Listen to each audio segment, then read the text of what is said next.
El Víctor ja ho ha triturat tot, no?, amb la mini pinner, i ara, mentre ho has de colar, no?, doncs mentre ho vas colant anem a parlar amb el Maria Rosàs i explica'ns a veure quin és el vi que ens has portat avui. Bé, bueno, una miqueta per lligar amb el menjar d'avui, que és un menjar molt fresc i molt lleuger, hem volgut portar un vi fresc i lleuger. És un vi de la terra, és un vi que està fet al Penedès i és de les bodegues Reventós i Blanc. Unes bodegues petites però amb molta història, tenen més de 500 anys d'història, vull dir, tela marinera. És un vi que està fet d'unes varietats de raïm també molt autòctones d'aquí, que és la moscatell i la macabeu.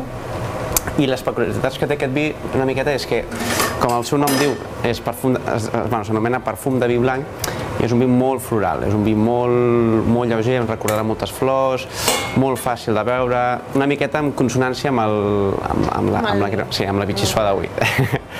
Llavors hem de dir que és un vi més una miqueta àcid, amb el que ens aconseguirà donar una miqueta l'acidesa, el que ens fa en boca i ens fa salivar. I aquesta saliva una miqueta el que busca és tornar a demanar una altra copeta de vi o una altra cullerada de la bitxissoa.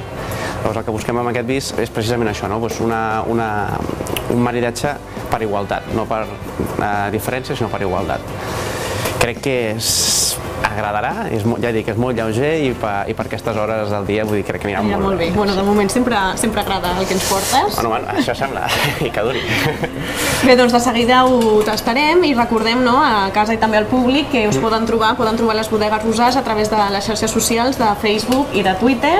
Correcte, qualsevol tipus de pregunta, maridatge, el que sigui, llavors també recordar que si venen de part del programa de Cuina de Prop, vull dir, tindrà un petit descompte en tots els productes que anem recomanant al llarg de tots els programes.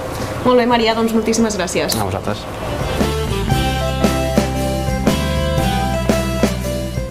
Doncs ara, mentre